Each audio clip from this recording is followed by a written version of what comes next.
Hi everyone, welcome back to Stefan Livera podcast brought to you by swan.com. Today we're going to be having a bit of an ossification or development chat, quasi loosely moderated debate, maybe more like a discussion between some of my friends who many of you know. Vijay Boyapati, the author of The Bullish Case for Bitcoin and also working at Swan, and many of you know, recent guest, regular guest as well, Reardencode, also working at Swan, taking up more of a pro-development advancement position. So, guys, welcome back to the show. Thanks, Stefan. Thanks. Great to I'm be here. excited to have this debate with Brandon. Yeah, for sure. He trolled me at a conference, which was pretty funny. So we were at Bitcoin is for Everyone, and he asked a question about ossification. So I'm ready to go. Okay, so look, let's talk a bit about this. I think it might be good to kind of define the key terms. Now, some people talk about ossification, and maybe this is like the straw man argument of like, oh, no changes whatsoever. Maybe the more appropriate still man is something like, okay, if you're an ossifier, or maybe the term is more like extreme conservative or extreme conservatism. And really what they mean is maybe more like bug fixes and maintenance only, but no upgrades. And maybe that's kind of really what is meant by that kind of position. But let's kind of hear from you guys. Like, if you had to kind of define the terms, what do you mean when we talk about, quote unquote, ossification? Is that a fair way to summarize it? Vijay, we should start with you. Yeah, I mean, I hope you'll permit me to just step back just a little bit and Sure. Spend a minute or two asking, like, what is Bitcoin? I think that is a pretty important question for why ossification is important. So on a technical level, Bitcoin is a protocol for value transfer, where you can keep your savings free from debasement. But on an economic level, it's a foundation for a new monetary system, a new monetary standard, and a monetary standard that mimics the properties that made gold so successful, when the world was on a gold standard. But it dramatically improves on gold in a number of ways.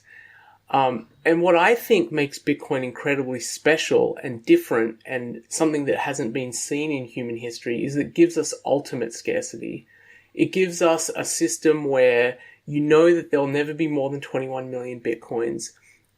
So if you acquire a certain number of Bitcoins, your fraction of the total pool of savings held in Bitcoin cannot be debased. And that's really, really special. I should say, just one thing that's important is that gold has always been free of political debasement. You couldn't politically debase gold, but gold was not free of technical debasement. And what I mean by that is if you found a way of mining more efficiently, you could debase gold by mining more gold. And for most of human history, that is something that we didn't need to worry about because we just weren't sophisticated enough to, find massive deposits of gold. I think that's a much bigger concern now because, we're much more technologically capable. Eventually, we're going to be able to do asteroid mining and deep sea mining and all of those kinds of things. So Bitcoin is actually, I think, much more important now because we don't have this thing that we can back off to, which is gold. We're ultimately going to debase gold dramatically because of our technological advancement. So we have this thing that's really special that gives us ultimate scarcity and something that we've never seen before. But why can we trust it? Why can we trust this thing that makes Bitcoin special, the ultimate scarcity? I mean, we say that there are only 21 million Bitcoins, but that's because we all trust that the inflation schedule is immutable, that it can't be changed. It's very, very difficult to change. And that's all based on the fact that it's actually really difficult to change the Bitcoin protocol. And that's a good thing. We want it to be really difficult to change the Bitcoin protocol. If it was easy to change the Bitcoin protocol, then we wouldn't have the trust that we have in this sort of intersubjective reality that's being created that we all believe, hey, Bitcoin has 21 million Bitcoin. If it were the case that, developers had the power to just willy-nilly change the protocol, then there would be no trust. And I think one of the mistakes that's been made in this debate, and it happened a lot during the block size wars, was, hey, we don't want to increase the block size because that would reduce the decentralization of Bitcoin. And then on the other side, you had the big blockers who were saying things like, actually, technology is improving really quickly, bandwidth's improving, and computers are getting faster, and we're getting a lot more space on hard drives, so it's not a problem to increase the block size. Whereas people on the small blocker side, a lot of them were saying, actually, it will make it much more difficult to maintain a cheap node. My argument was not that. My argument was that if we change the block size, it completely fundamentally changes our confidence in the fact that we have 21 million Bitcoin. And I personally would not be interested in Bitcoin anymore. If it were the case that Bitcoin were like Ethereum, and developers had the power to change it and add things that they thought were cool, then I just think it wouldn't be a unique, different system. I have to apologize. My house is being pressure washed, so okay, that's all right. Getting some of that feedback. But the last point I want to make here is that you can think about this on a spectrum of control. On one hand, on one side of the spectrum, you have the Federal Reserve, totally centralized, very controlled monetary system. And on the other side, you have gold. Gold is truly immutable. It's a physical element of the universe. You can't change gold. If you want more gold, you can't just magically say, let's get a committee of people together and increase the supply of gold. You have to actually go out and mine the gold. So gold has this true immutability. And my perspective is we want Bitcoin to be as close to that as possible. It's never going to be perfectly like gold with, true immutability built into the laws of the universe, because it's a software protocol that we've created. But that's where we want to be. And closer to the Federal Reserve side, you have Ethereum, which is... Oh, good. Okay, I think we'll just take a break here and come back to it. So, one point, I guess, while we just mention, one thing I neglected to mention up at the top was just, to be clear, although all of us work at Swan, these are our individual views. This is not like an official Swan stance, all right? We'll just make that clear. And Vijay, is the pressure washing still happening where you're at, or do you want to just finalize your statement and then we'll go to Brandon? The last thing I wanted to say was that Ethereum is also a protocol for value transfer, but it's much closer to what the Federal Reserve is.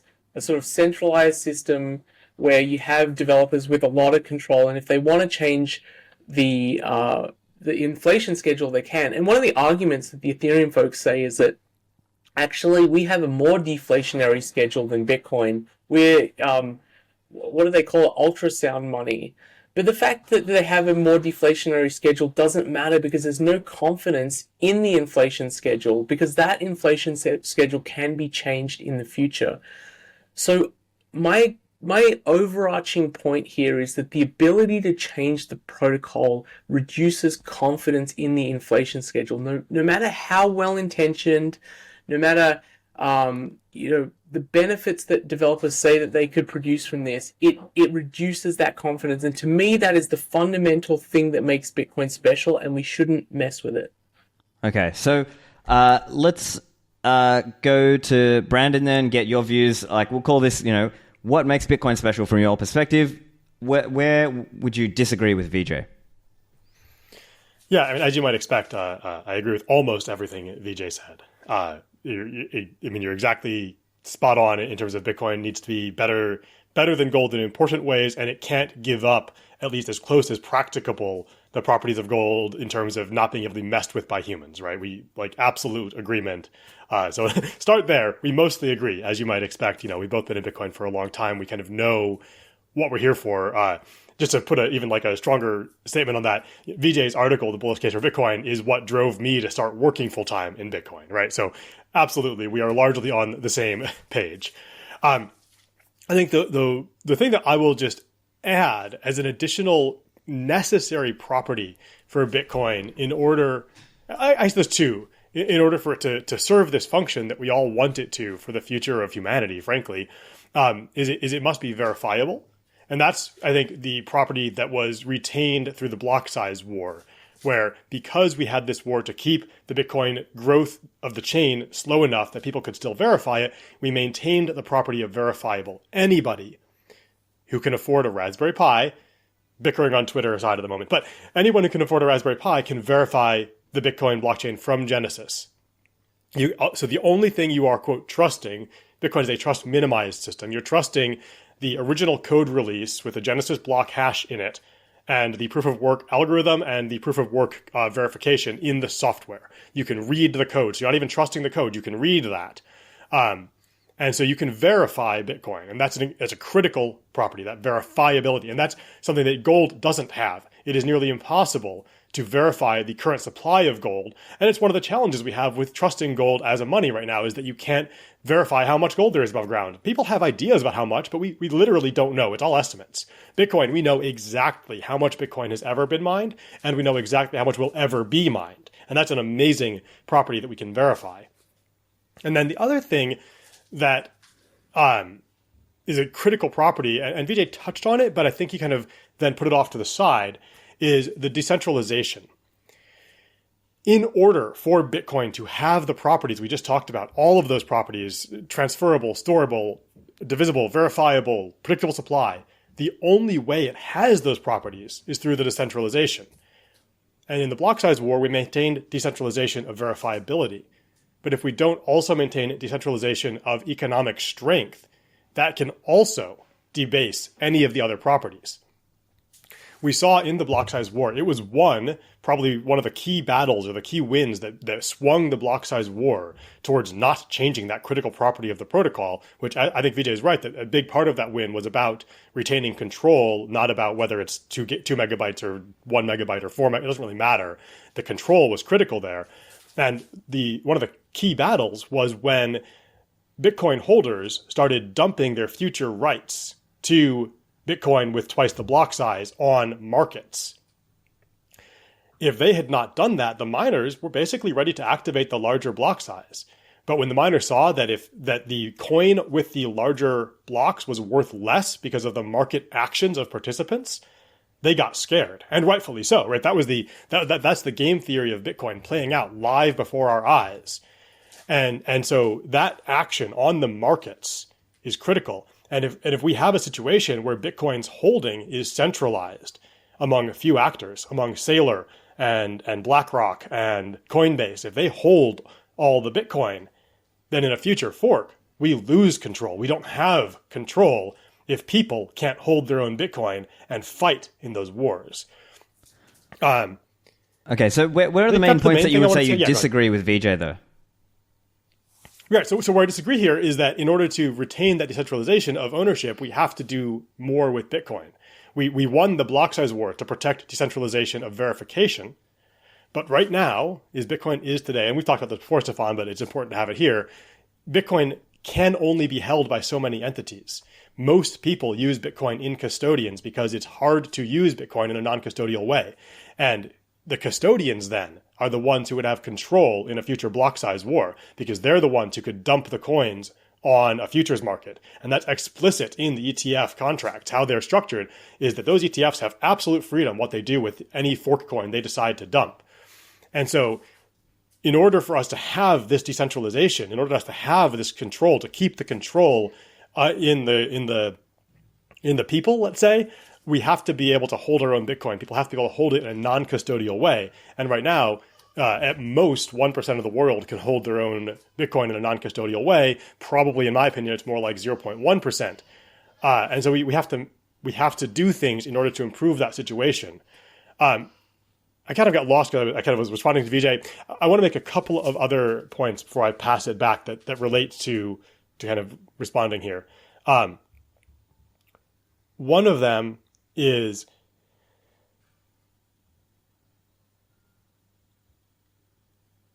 that even if we are having the goal of stopping changing Bitcoin at all, how would we know when? Should we have stopped changing Bitcoin in 2010? Should we have stopped in 2009? Should we have stopped in 2014, 17, 21? I have no way of assessing as a Bitcoiner or a developer, frankly, when the right time to ossify is. So the best decisions that I can make are to make Bitcoin the absolute best it can be in terms of the properties we've all discussed and kind of agreed about, and we can continue to make it better. And that's a critical part of Bitcoin's future success.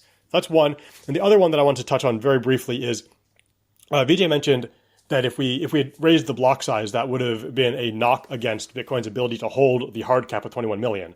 And I absolutely agree with that. For anybody who kind of isn't familiar with this, there's this concept in Bitcoin of hard forks versus soft forks. And it's not always the right way to assess things, but certainly either raising the block size or raising the supply is a hard fork. And Bitcoiners will talk a lot about the centralizing effects of hard forks, which is exactly what Vijay was alluding to. If we'd raised the block size, we're giving up that control by hard forking the protocol. And similarly, raising the supply would do that. Soft forks, by contrast, are changes that do not lead fundamentally to centralization pressure, because anybody running a current node, you can still run with minor configuration changes a Bitcoin node from 2010 on the Bitcoin network today. And so we're not centralizing control of nodes or centralizing control of supply when we do soft fork changes. Those are fundamentally different things that are often kind of put together in changing the protocol. But they're not the same thing. Changing the block size and changing the 21 million hard cap are hard forks that would split the network and would knock old nodes off the network. Those are very centralizing. But adding an opcode, taproot, even SegWit was about as big a change you can make without it being a hard fork. And so I think that's where there's this nuance. It's not all soft forks are necessarily not centralizing in any way. SegWit was kind of the largest possible change that can be a soft fork, but others are much smaller. And so there's a gradation here between what types of properties we're changing, whether we're changing the fundamentals of Bitcoin that we've talked about that are critical to its success, or whether we are adding opcodes that let more people hold their coins on chain, or hold their own keys at least. So, all right, there. That's what I wanted to.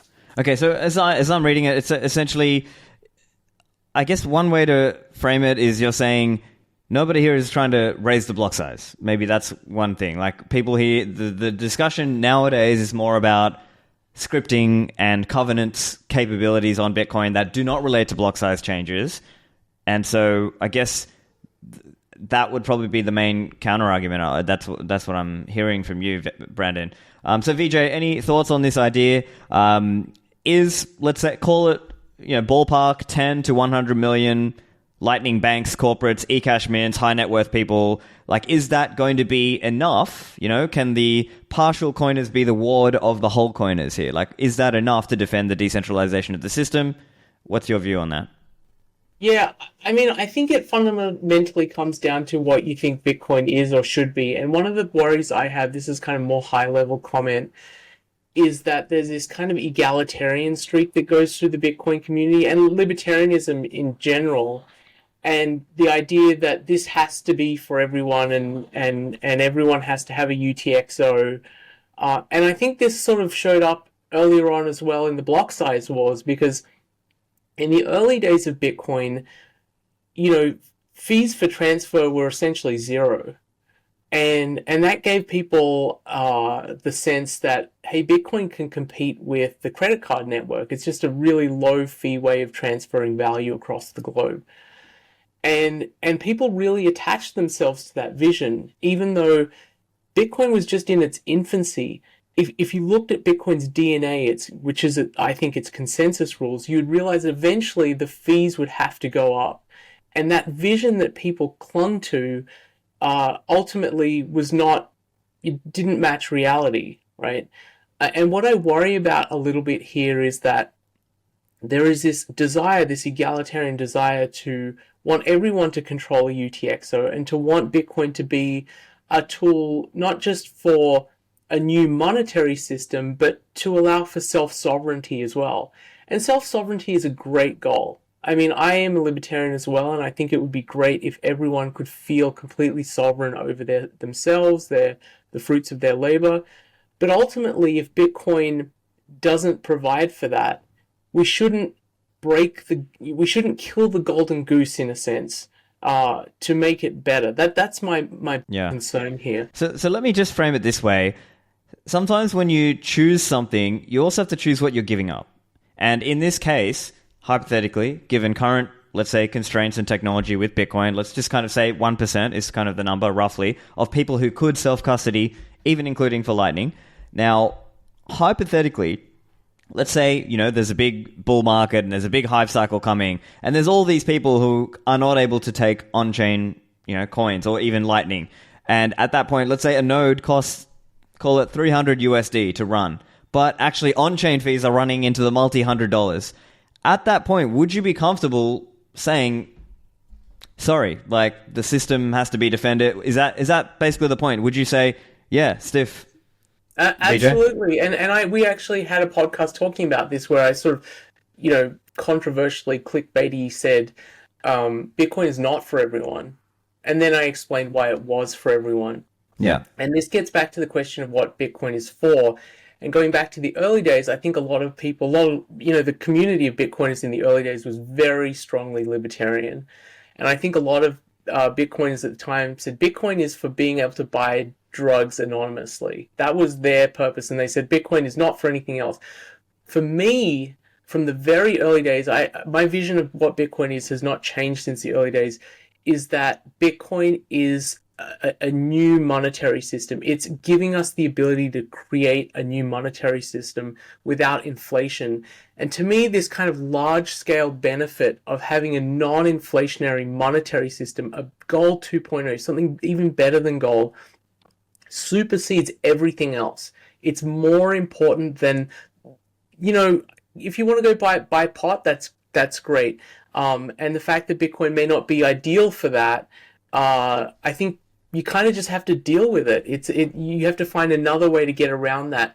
Bitcoin is solving a much bigger problem, and ultimately we don't want to give up the ability to solve that bigger problem to solve other problems. So I think you framed it correctly, Stefan. If it came, as I think it will come to the point where a lot of people will not be able to own Bitcoin.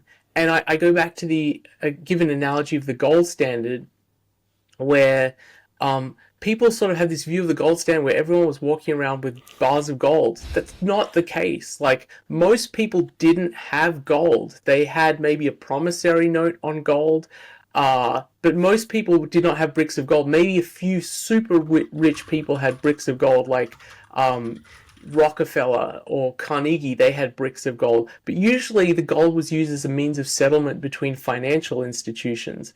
So I think the same thing is going to be true of Bitcoin as well.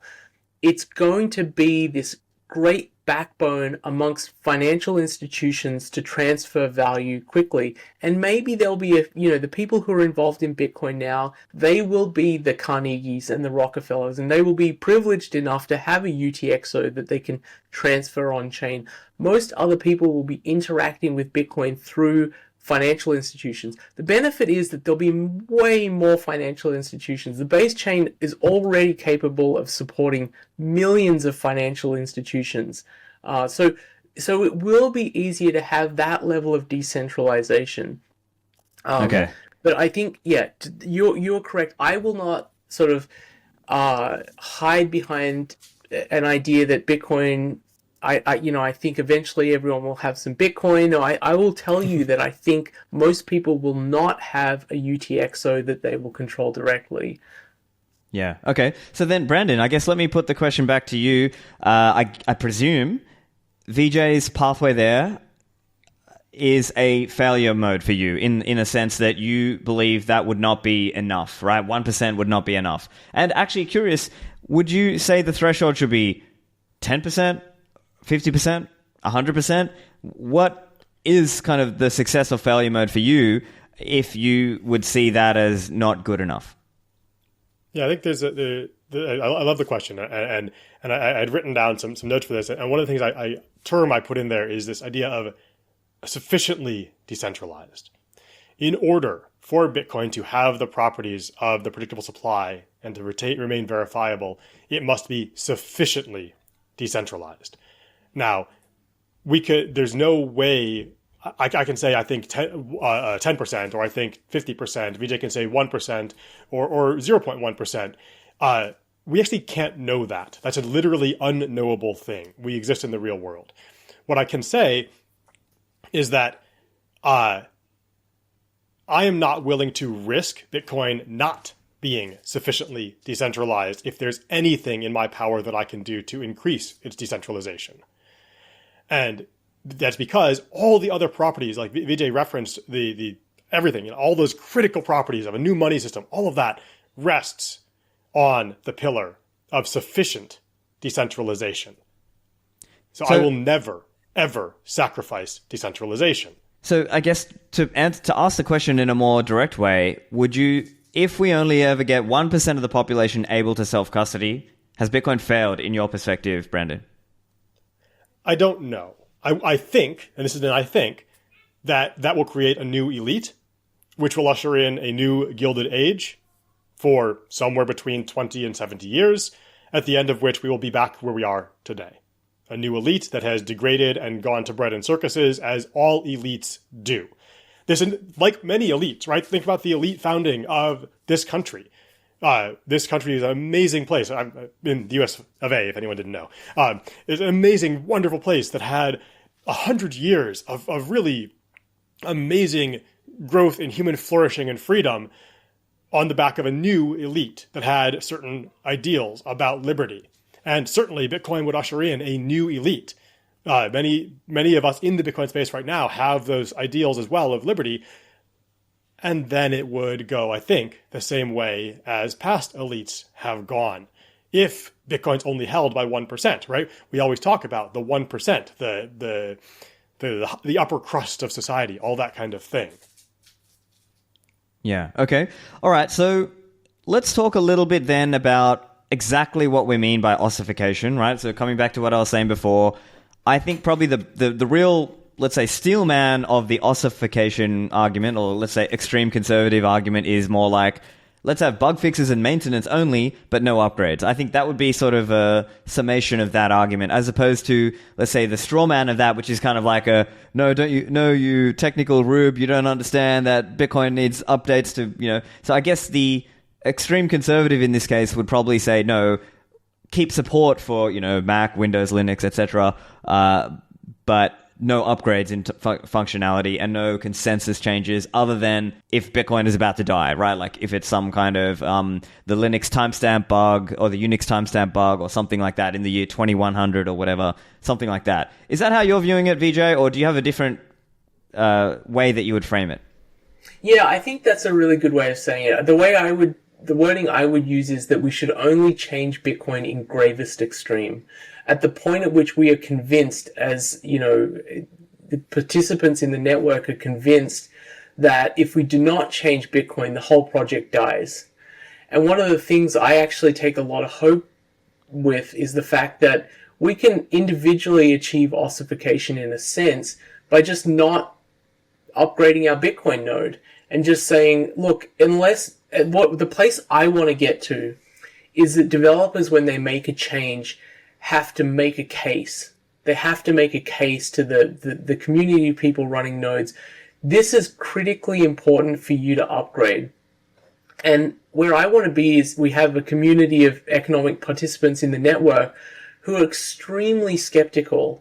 And on an individual basis, we can already achieve this. Like if you're running a node, you can be extremely skeptical, right? You can look at the latest version that's been published by the core developers and say, look through the changes and say, no, this is not critical. This is not something that I feel comfortable upgrading my node for, especially if it relates to consensus changes.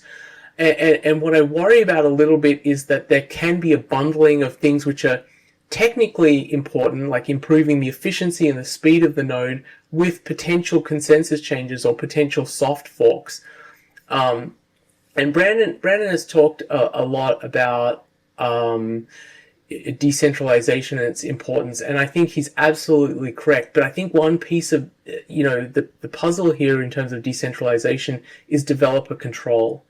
The more the developers have control, the more centralized the system is, regardless of how many nodes are out there or how many people own Bitcoin. You could have like every person on the world own Bitcoin. If developers are able to easily have people change the software that they're running, or the community just by default upgrades, constantly without checking what's being changed, then you have a big problem with centralization.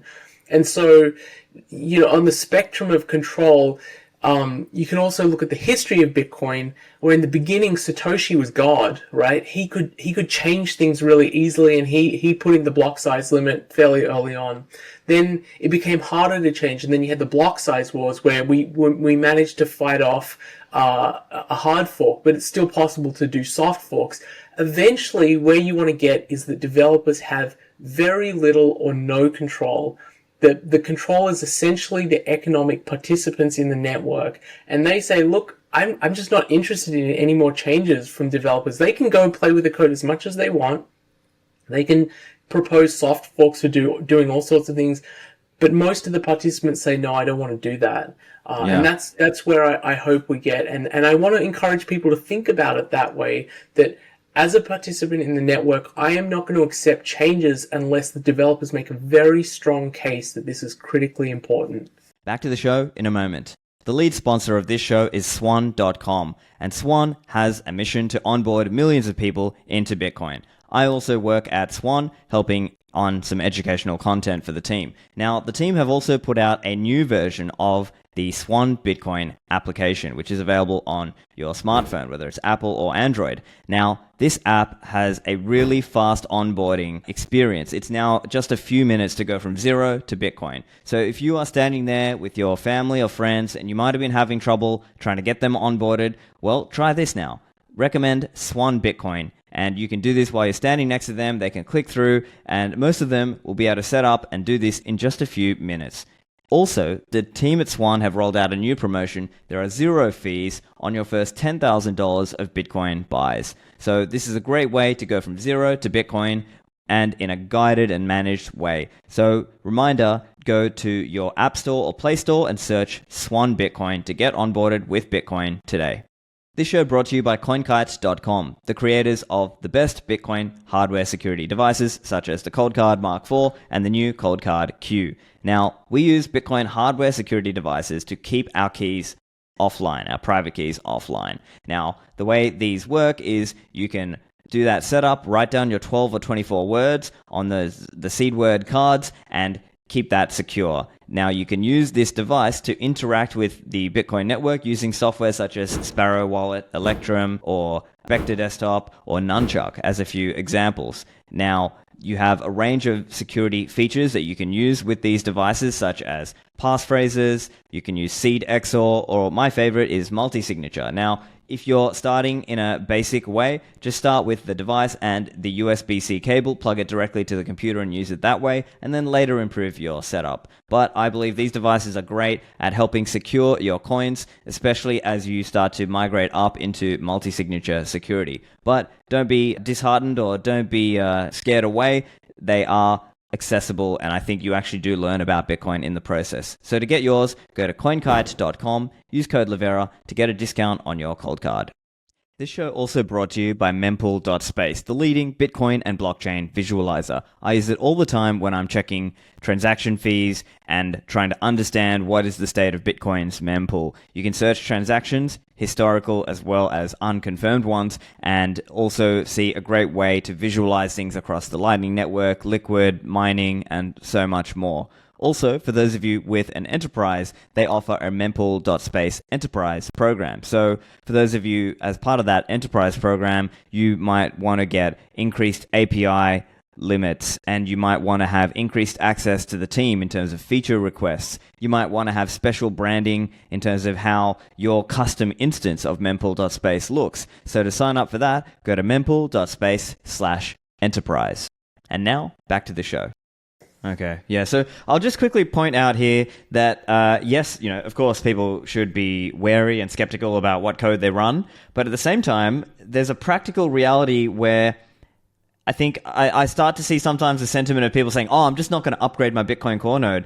But the problem with that, the practical reality is that there are security and bug fixes, and sometimes they're not able to be openly disclosed. They need to be patched, and then only later, after people have kind of updated to, let's say, version 27, which is the latest release, that, actually, in 26 or in 25, we fixed this, showstopper bug, or maybe not showstopper, but more like your node could have been crashed by a malicious entity. So there's kind of some practical realities there. But I do agree with you that developers, and it seems that they're kind of going this way, that they are maybe a little hesitant to include a controversial change without letting people know and without sort of having the user have some choice there. Because I think developers are going to have to, are becoming more sort of aware about or more conscious about this kind of the power that they hold in a way that maybe if they are colloquially writing the ballot, they shouldn't also be selecting which choice you make, that they should sort of maybe write the code and give the user that choice. Like, do you want to go with this or do you not? Right. Brandon, do you want to... Can I make a quick point before Brandon goes on that? I acknowledge that because Bitcoin is a software protocol, bug fixes are actually very, very important, and that it is important that developers are looking out for them and fixing them. And I think Bitcoin's core developers have been an incredibly responsible group for Bitcoin's history, and obviously include Brandon in that group as well. So I do have a lot of trust in them. What I want to change is the perception. Please don't trust us. Yeah, I want to create this North Star of like, what is the ideal? The ideal is ultimately the developers don't have control. I'm not denying that bug fixes are really actually very important, and you know, we can talk about the great consensus cleanup as well as a part of this. But the North Star is ultimately we do not want developers to have much or any control, and that will be a big part of actually providing the decentralization that Brandon is talking about. Yeah, Brandon, go on. Yeah, so yeah. First of all, yes, the Bitcoin core developers have been an amazingly thoughtful community. One of my favorite examples of that is that Peter Wolla, backing away from doing consensus changes, he realized that with all of the Chuck Norris memes, you know, Peter Wolla says, so the world turns green or whatever, that he had too much power and stepped away. And I think, I don't know for sure the mind of Satoshi, but Satoshi probably stepped back to some degree for similar reasons. So I think there's a few things I want to correct in what you were saying. One is Bitcoin developers have never, since Satoshi left, ever pushed a consensus change directly into the protocol, right? Consensus changes have always been done via some kind of signaled activation process where users, via the economic actions that affect the way miners are going to signal, do an activation. There has never, ever, ever been, and never will be, as long as we're careful with Bitcoin, an activation of a consensus change by the developers. That's not a thing Bitcoin has. That's a thing that shitcoins have. Just to put a fine point on it, that's not a thing Bitcoin has. Bitcoin developers do not make consensus changes. That's a great clarification. I agree that the way I framed it was perhaps a little misleading. Is a great clarification. Then the thing that I think is really worth bringing up here is I agree with you that people running Bitcoin software have to be thinking critically about when they upgrade and why they upgrade. As Stefan said, it's very important to upgrade, but it's also very important to be verifying your upgrades, right? Don't trust, verify is the fundamental thing about how Bitcoin survives, is on that verification. People have to be verifying. And in order for that to work, in order for that to maintain Bitcoin's properties, all these important properties we're talking about, the people doing that people will only do that verifying if they have an economic interest in doing so. And if your Bitcoin is held in a custodian, you are not going to verify which Bitcoin node version that custodian is running. Never in the history of mankind has a bank participant verified what version of software that bank is running before they bank with that bank. It will never happen. It has never happened. And so if we are in a world of 10 million Lightning banks, the only people verifying the software changes that control the destination of Bitcoin will be those banks. I don't trust that process to save Bitcoin as hard money for the future. Those 10 million Lightning banks will change the supply schedule. They will change the block size. They will change the protocol and give themselves control. The only way to retain the properties is that we have people verifying. One point, Brendan, and maybe Vijay will kind of talk about this too, but remember, those 10 million Lightning banks in this scenario, they don't necessarily trust each other. Like, why would they necessarily collude to create this cartel to sort of... I mean, if there's 10 million of them, it's hard to get, 200 people to agree on something, let alone 10 million, right? because their interests are not the same as the interests of the users of money. The bank participants have certain economic interests that they will serve, and it's quite possible that their economic interest will be quite different from global money users' economic interests. So Vijay, any response there, or do you want to? Yeah, I mean, banks, one thing I agree with Brandon on is banks have this tendency to want to fractionalize because it's in their economic interest to do so, and that's kind of against the interests of the people who have deposits at these banks. I will say, though, that in a Bitcoin world, it's much harder to do that because on a gold standard, there's a much greater tendency to want to keep your gold at the particular bank that you had it at in the 19th century because it's really physically difficult to move it. And it's cumbersome to go to the bank to take your gold, to carry it to another bank. And you're probably not going to go that far anyway.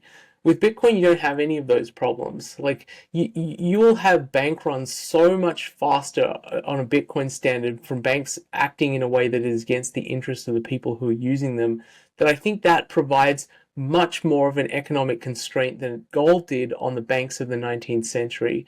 So I guess I agree with Brandon in a sense that these financial institutions may not have exactly aligned incentives, but I also think the system as a whole will provide a much greater restriction on them to make this much less of a problem. Yeah, Brandon? Yeah, I think there's some truth there. However, let's keep in mind the Bitcoin future that we have right now is that it will be nearly as expensive to switch banks in that Bitcoin future as it is to switch banks with gold, because Bitcoin's network is so limited in what can be expressed on chain right now. So if I'm banking with bank A, I'm going to need to have to get out of that bank. And if I want to withdraw, I'm probably going, if I want to draw, especially in a kind of contentious situation, because that bank is being a problem, I'm going to need to be able to take custody of some Bitcoin while I transfer it to another bank. Right? They're not going to just voluntarily, it's not going to be like, oh, they just sent the lightning payment to the other bank and now my money's with the other bank. That's not what's going to happen in a solvency crisis with the bank. If I want to move my Bitcoin, I'm going to need to take custody of it, and I'm not going to be able to.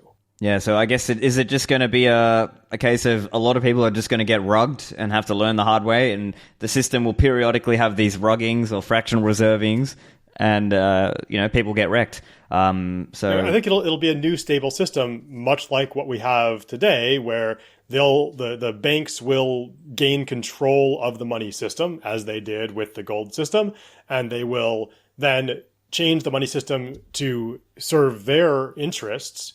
And they'll be the only ones access to the settlement layer will be the banks, like it is today. And since they are the only ones with access to the settlement layer, when we want to take our money out of the bank, they'll just say no, because we don't have access to the settlement layer. It's too costly, just like with gold. I mean, I'm sort of in the middle here. Like, I think you're kind of assigning a lot of ability to them to be able to go to cartel together, right? When we're talking about, in this hypothetical, 10 million different entities that don't necessarily trust each other. As opposed to today where you have one Federal Reserve and, but I'm not opposed to the idea of, something like a minimal covenant in the future that, increases that 1%. Maybe it's 1% up to 5 or 10%, and maybe that's enough. I don't know. But I'm not totally sold. I want to put one tiny thing in here, real quick. We're talking as though the Bitcoin will be equally distributed among 10 million entities.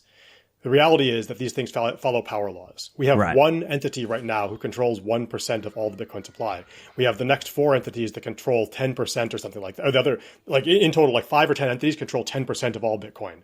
It's not going to be distributed that way. There's going to be a few people that can act as nearly holding all the Bitcoin, because power laws are how the world tends to organize itself.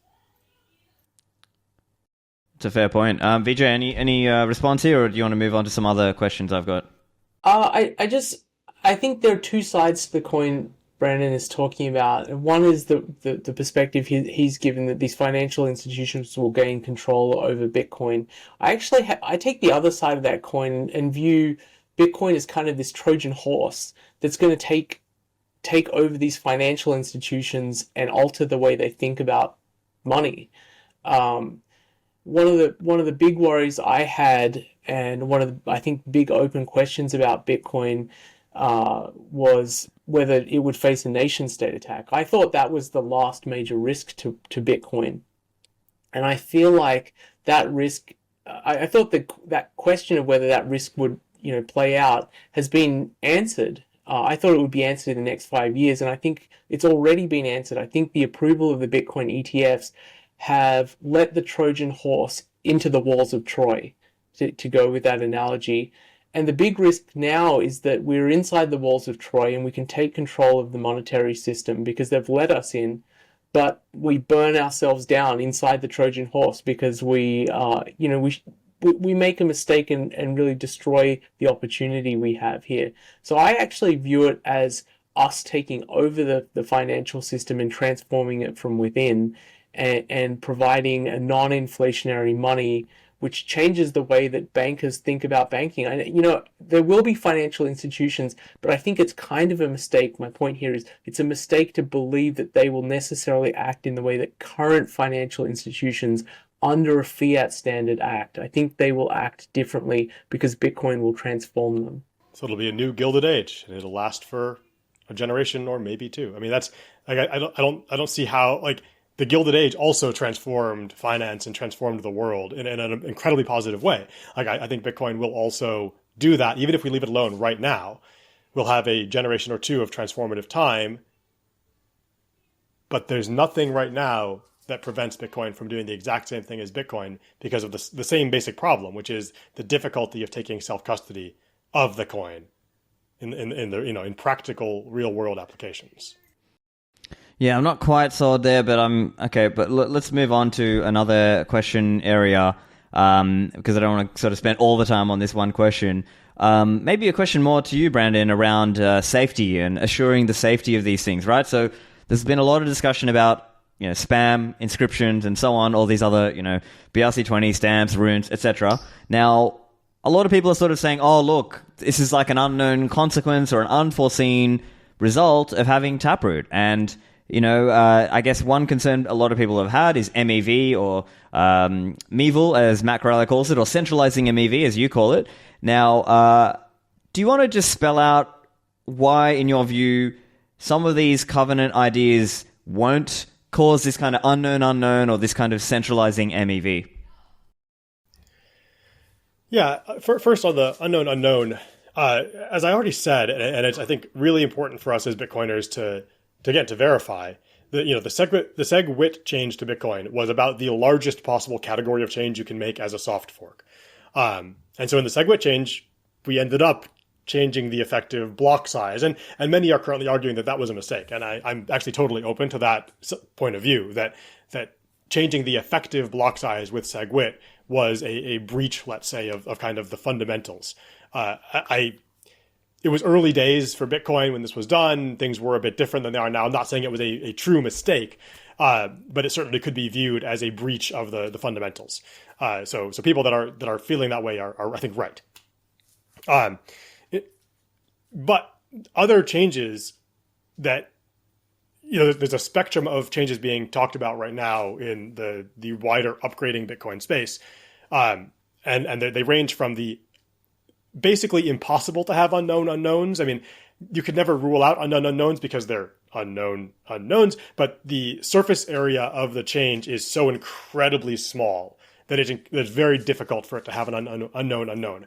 Now, the canonical example of this would be CTV. CTV introduces exactly one new hash mode to Bitcoin. It is the code has been public for literally years. There's been bug bounties out for it for years. The chances of there being an unknown unknown there approach zero. There's never a true zero. And then by contrast, kind of on the bigger side, there's the talk of the Great Script Restoration, which has more changes to scripting. But no matter how we slice the Great Script Restoration, it has less risk of unknown unknowns than Taproot or SegWit. And so there's just a spectrum here. And how do you mitigate that? By extensive code review appropriate to the scope of the change. CTV, again, has been code complete for years. The concept has been out for, I think, 5 years now, and code complete for about 2 or 3 of those, depending on how you slice the exact changes. But basically, it's been extremely well reviewed and with bug bounties. And so that change, I think, has met that bar of incredibly unlikely to have an unknown unknown. And let's think about this. Both SegWit and Taproot were added to Bitcoin with drastically less review than CTV has, despite being, I would describe it as 2 orders of magnitude larger in scope for SegWit, larger in blast radius for SegWit than CTV. So it's this, there's a balance here.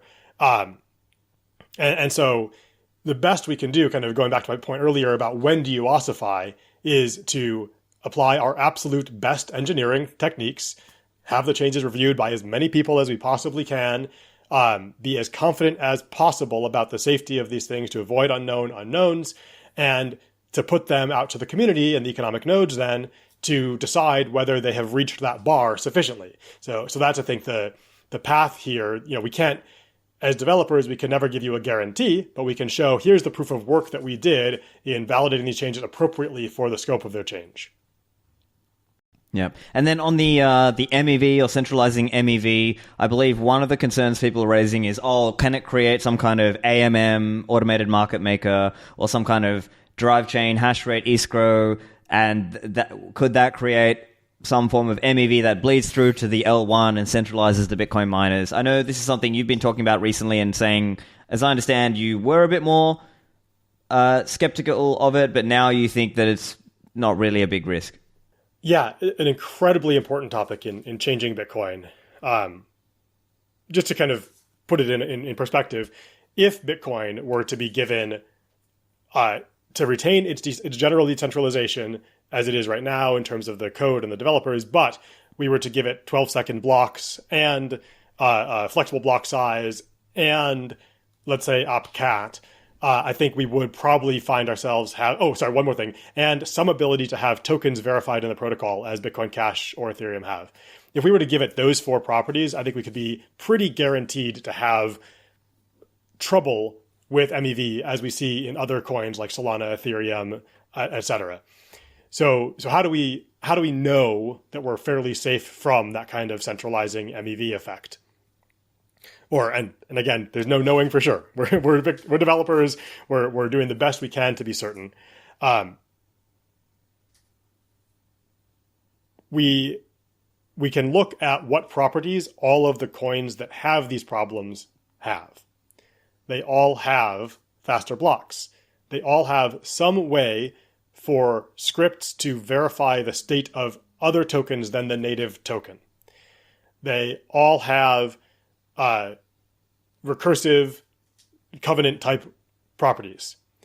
Now, we're talking in some of the upgrade proposals like opcat right now about adding recursive covenants. That's only one of the things all the other tokens have. People, for the longest time, were talking, if Bitcoin had a Turing-complete scripting language, it would have all these problems. But in fact, that's one of the things that gives rise to these problems. And many of them are necessary, and recursive covenant alone is not sufficient because of all the other properties needed. I had a discussion, a good example of this was Matt Corallo pointed out there's this bit matrix thing on Liquid, yeah, that could give rise to centralizing MEV. And he just posted it there as though that would also come to Bitcoin if we had the same covenants as Liquid.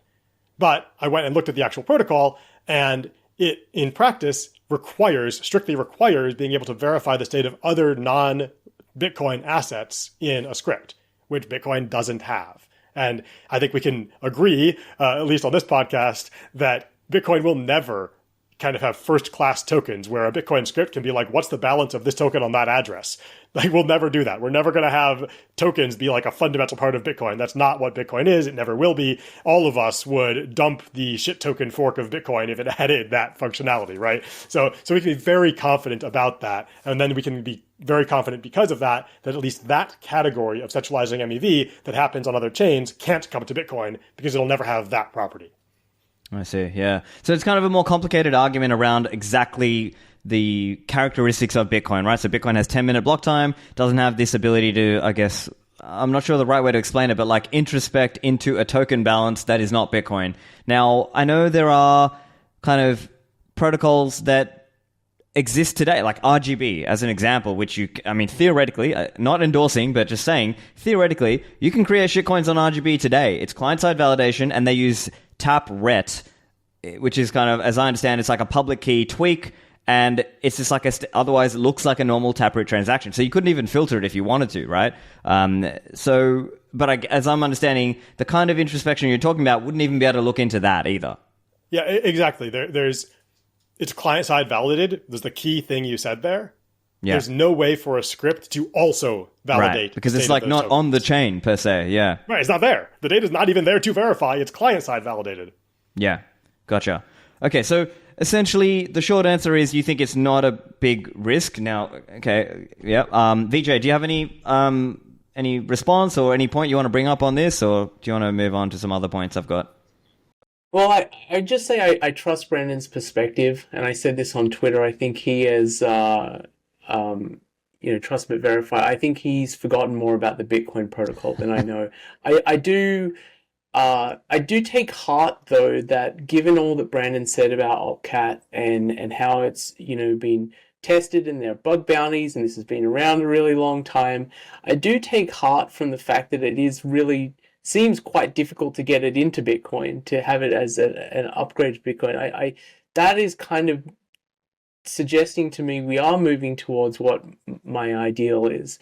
I do have a question for Brandon, though, because I would personally be satisfied, modulo fixing bugs with Bitcoin ossifying today. In fact, I would go further and say I would have been okay with Bitcoin not having added SegWit.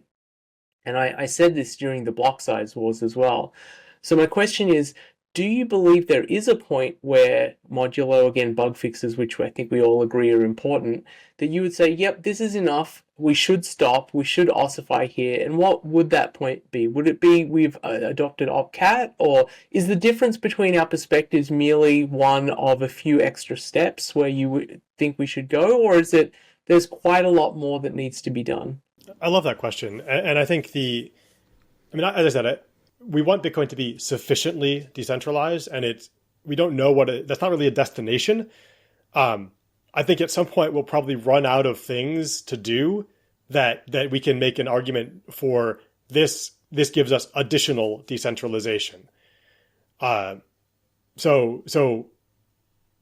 I would find it plausible that after we do something like the Great Consensus Cleanup and something like the Great Script Restoration, why they both have greats in the name, I don't know at the moment. I think Rusty's was originally Script Restoration Project, and we very quickly started calling it the Great Script Restoration. Whatever. The point is, I think if we were to do those two things, we would have a Bitcoin scripting system that gives people sufficient freedom in how they lock their coins to build decentralized protocols where more people can have their own keys. And it's like, as of at least right now in the state of Bitcoin research, there's not really anything more we would want to do than those two things. I'm not going to say it's done at that point, but I can say there's nothing more that I right now would want. Now, we could, of course, there's going to be research happening for the rest of time about the future of Bitcoin. We could have changes in the world like quantum cryptography. And we of course agree that there's a quantum break, Bitcoin's going to hard fork, right? We're not debating that, of course. Yeah. So I would say that with those two things, which those can either come in several incremental steps each, or they can come in a couple of batches. I don't know the path we're going to take here. I try to stay out of the activation debates and that kind of stuff. But if we had those two things, it would be much harder to argue for future changes. Yeah. Now, I know there's a bit of excitement, maybe a bit premature, but people are interested in Sizer, cross-import signature aggregation, and that's like another one that people are into. I know Adam Back and the Blockstream guys, they love simplicity, and that would be like another kind of, maybe in a similar camp to Great Script Restoration, it's like another whole kind of re-architecture, really kind of super long-term thing, which I don't know if people would be down for that, but that's, again, some of the ideas that people are talking about. But I guess from your perspective, it sounds more like you'd be interested in consensus cleanup and potentially Great Script Restoration, but maybe Great Script Restoration could come in parts, like maybe it starts with CTV and then maybe something else. Yeah. And to be clear, when developers in Austin, Texas were discussing changes to Bitcoin, we put like, here's CTV, kind of the safest change, consensus cleanup over there is like just bug fixes. And then we kind of drew this whole line on a whiteboard. And then we put simplicity like 3 rooms down. Right. So in terms of the kinds of changes people are talking about, I have opinions about simplicity. I think it will never be on Bitcoin. It's a very cool language. I love the work that Russell O'Connor did, not penning his work.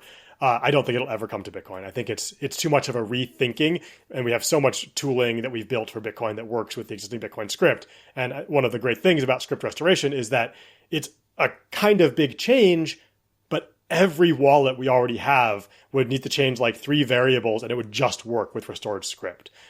So that's a nice thing that, and it makes it totally different, a different class of change than something like simplicity. Yeah, okay.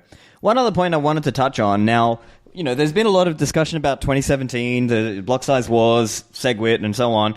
And I think it's brought up, one of my recent chats, I had a podcast with NVK, and he made an interesting point, which is, hey, look, it's not your chain, it's not my chain, it's not our chain. Like, there's this idea that maybe people see themselves as the keepers of the flame, or it's kind of this idea that you need to, stand and defend this network. But at the other level, maybe we have to step back and have a bit of humility and say, look, the economic nodes are what matter. Now, yes, we can say 2017, the quote-unquote plebs beat the big corporate entities, but it doesn't mean the so-called plebs will always win, right? It might be that, hypothetically, again, not endorsing, but just saying it's possible that the large economic nodes on the network today, let's say the node of Coinbase, the node of Cash App, is more important than any of our individual nodes.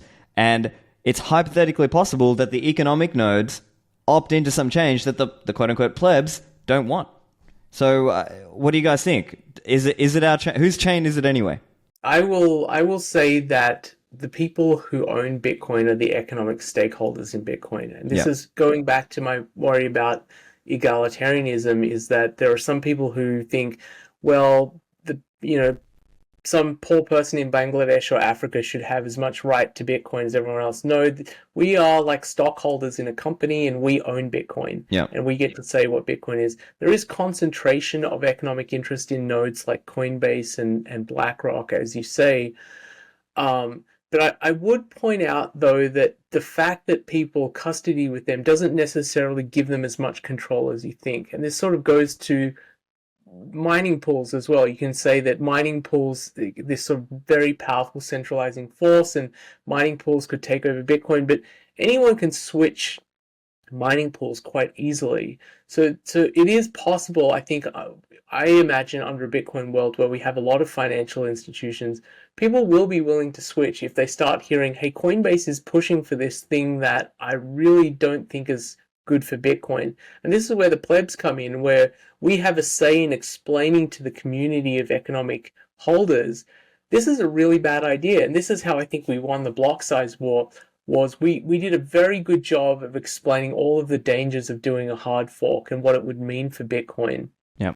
And ultimately, I think we scared some of the big concentrated economic nodes like Coinbase. And I'll give a specific example of this. There's the question at the time, and I think this was a critical question for how the block size wars played out.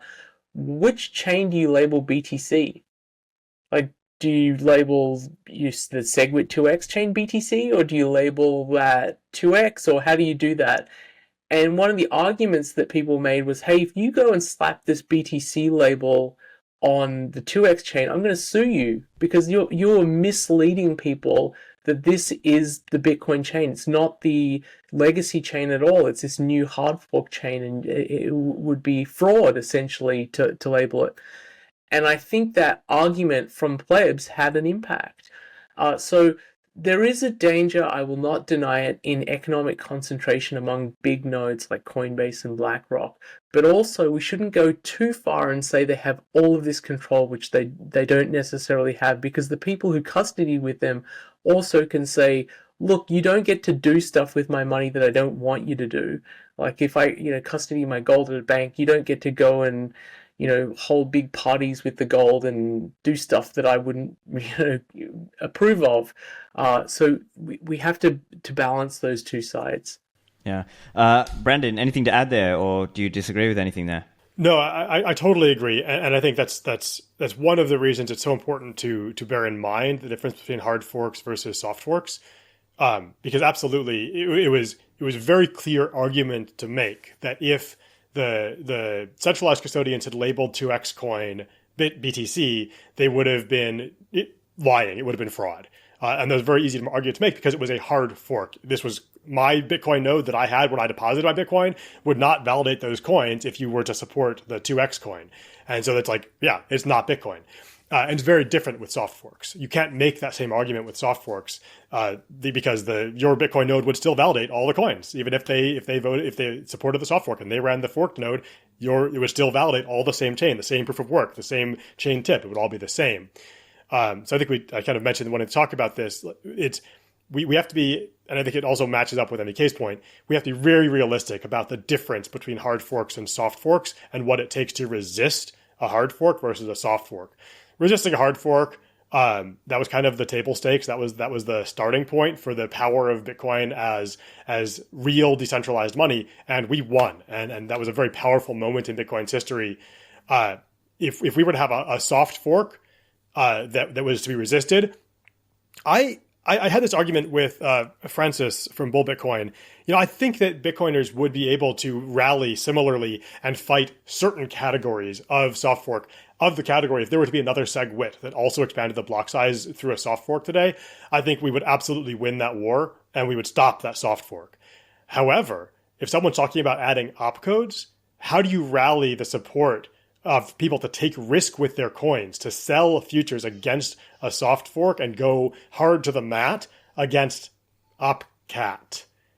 You're not going to rally the same kind of ground truth, sending letters to Coinbase, sending letters to BlackRock to fight a soft fork for something like opcat. And I think that's part of what MEK was saying. We don't know who controls Bitcoin in terms of soft forks right now. It's very clear who owns it and controls it in terms of hard forks. I think it's quite clear who owns it and controls it in terms of major surgery soft forks like SegWit.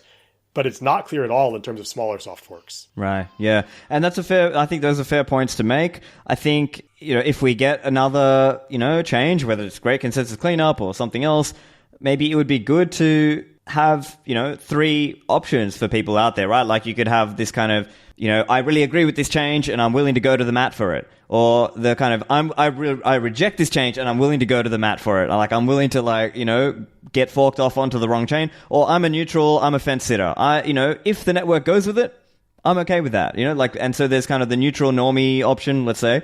And maybe that is how people can be given the choice of which hypothetical soft fork option they want to go with. But I mean, it can get messy because even in 2017, there were alternate clients that people were running, right? Like I think Shaolin Fry, a NIM developer, helped code up, the software for certain people to signal that they wanted SegWit and things like this. And so that's kind of where some of the arguments come about. It was like playing a game of chicken with the network that, there was enough people who said, yeah, we want this. And you miners, you better come along with us because you have invested all this money into mining rigs and rack space and all this stuff. And if you, find yourself on the wrong chain, you'll be up the creek without a paddle, right? So that was kind of, I guess, the game of chicken that happened in 2017.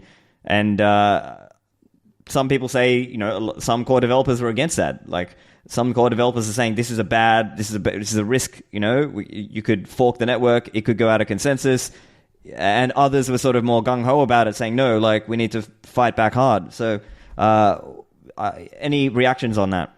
My reaction is I was against that as well, and I believe it was Luke Dash Jr. who proposed that as a way of getting SegWit adopted on the network, and I think a lot of other core developers rejected that as a strategy for adoption. And I think there's this kind of very delicate balance in the consensus system of Bitcoin that we have to be very, very careful with. And when you have one side trying to impose itself on the other, you lose that balance. And I sort of think of the miners are kind of the equivalent of miners in gold, and the nodes are like assayers for gold. They're the ones who look at the gold and say, is this actually really gold? Yeah. And on the one hand, the miners can't go to the assayers and give them copper and say, this is gold, you should treat it as gold. They'd say, no, it's not. But on the other hand, the assayers shouldn't go over to the miners and say, you need to dig up this other stuff that we think is important. The balance is really important here. And this is why it worries me when we start talking about soft forks that we can kind of impose on the network and just say, like, miners have to come along here, and because we want it, we need to make it so that everyone is on board. Otherwise, that delicate balance that gives Bitcoin its power and its immutability is broken, and once it's broken, we're not going to get it back. Yeah. Brandon? Yeah, I think the problem with that analogy, and the problem with analogy in general, is that they're always leaky. And there's no such thing as a gold soft fork. So what you said exactly applies to a hard fork, right? The assayer's saying, oh, mine this different that'd be a hard fork, right? Now mine my 2x coin miners, that's a hard fork. That would be the assayer saying, no, you have to change what you're mining. But a soft fork is different. A soft fork is saying, we've developed a new chemical process that uses the gold that you're mining, and we can now do additional things with that gold. That's going to change the demand for that gold. Maybe the chemical process makes using that gold more efficient, which might reduce the demand for gold, let's say. Or for at least newly mined gold, because we can reuse it. A new recycling process is like a soft fork. So we have to kind of refine the analogy, and it starts to get hard because analogies are always leaky. There's no soft forks in gold, but there are in Bitcoin. And so, of course, we have to maintain that delicate balance around hard forks or around these extremely deep surgical soft forks. But it's very different when you're talking about, hey, some people want to lock their coins in this additional way. It has no effect on people who don't want to lock their coins in that way. It's a new way for people to lock their coins. How can you make the argument that we shouldn't let people lock their coins in additional ways that give them more security for their personal savings when it doesn't affect the rest of the network? Yeah, totally fair points. Go on, Vijay. Yeah, we don't believe it has an effect. As you say, it's been well tested, but perhaps there is some small likelihood. You mentioned analogies. I want to use one other analogy. I know that they're problematic. The one I really like is the protocol of power sockets. You have a particular shape to power sockets, and in the beginning they only had two prongs that you could put in. And a hard fork on the power socket would be to completely change the shape of the power socket. Yeah. And that would be economically devastating, right? Every device that used the power socket would need to be thrown away, and you need to buy a new one. So it's never going to happen. The soft fork of a power socket is to add the ground, which means that people who had devices which only had two prongs can still use those devices, but then you can make use of a ground if you have a connection. So newer devices can use that. The worry, I think, and we only ever had one soft fork with the power socket protocol, at least in the United States. The worry I have with that is that if you have a lot of soft forks, then again, you have this potential for unintended consequences. And this is, Opcat, I'll trust you that the unintended consequences, the footprint is very, very small, but that there is some CTV. risk. Just let's make sure. Okay, CTV. Okay. Very low risk. Cat, less clear. Okay, got it. CTV, the risk would be very low of that having unintended consequences. But there is some risk here. And I think at some point, just like with the power socket protocol, you stop and you don't have any more soft forks because the system itself is so valuable. There is such an enormous, like if Bitcoin had, let's say, $10 trillion of market value, then the stakes are so high for making any kind of mistake. That's another part of my point, is that the bigger Bitcoin gets, the more important ossification becomes. Yeah, so just this like is the power socket protocol, if you have an entire economy and all of these devices built on top of that protocol, it is now essentially impossible to change. Even a soft fork would be very, very difficult because so much economic value is built on top of that protocol. Yeah, and I guess this is the point that people are making, which is, I think that it's fair. I'm not an ossifier personally myself, but I think there's a fair argument there that, yeah, the bar has raised. Like, the bar is rising over time. So we can't just say, oh, well, Lightning had CLTV and CSV to get enabled to work, and SegWit, of course. Maybe, yeah, it is a higher bar, but I believe that the bar can still be beaten, let's say, with enough research and work and so on to sort of prove, okay, it's safe, and that it's going to help more people self-custody. I mean, that's how I'm seeing it. I'm curious, Brandon, if you have any reaction. Yeah, I like this power socket analogy, so I'm going to extend it ever so slightly and say that there was like a big soft fork, which was the ground pin. It was kind of like a SegWit or a Taproot type soft fork. But there actually was another smaller soft fork, which was the adding tamper resistance. That changed how the plugs interface, and it had higher standards for plugs, which almost all plugs met, but some didn't, and it became hard to plug in some devices. So there have been multiple soft forks, and they're for good reasons. And that should continue in any protocol. There will be probably future upgrades to power sockets in the US. And I think that's good. We don't intentionally ossify, but we do, as Stefan just said, we are cognizant of the installed base and the costs to the installed base in how we make changes to these protocols. Same with TCP, the rate of change in TCP has gone down, but even so, the most recent change to the TCP spec was recodified in 2021, like 60 years after it was originally codified, or 54 years or something. Anyway, the point is, yes, the change bar does go up, but yes, changes still should be made.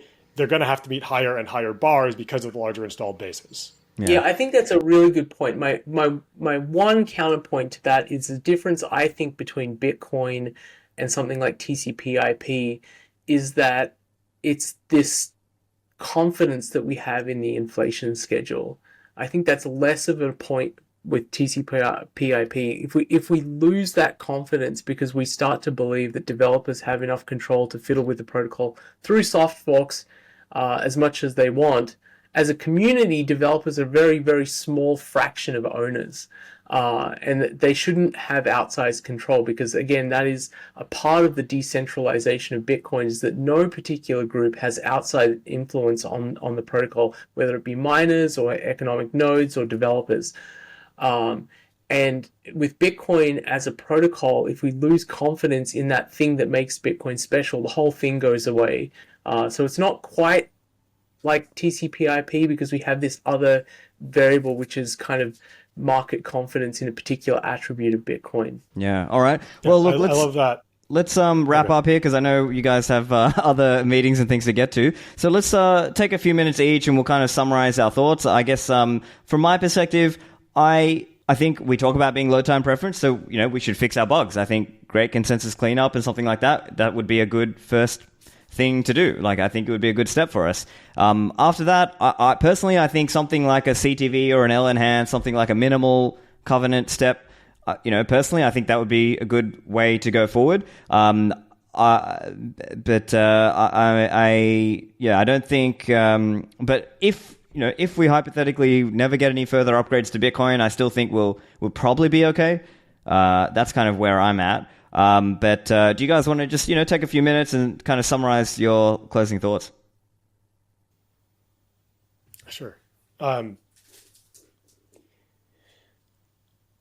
think the one thing that we didn't cover that I wanted to cover, so I'll use my last couple of minutes here to cover it, is we talk a lot about the risks of change, but we also have to be very realistic about the risks of not change. We don't know right now if Bitcoin is sufficiently decentralized. Vijay made a compelling argument that it probably is. I would argue that it is not. And so the risk is that Vijay is wrong, that Bitcoin is sufficiently decentralized as it is, and the protocol can stay sufficiently decentralized as it is. And so we have to balance that risk that Vijay might be wrong about that with the risks of any upgrade.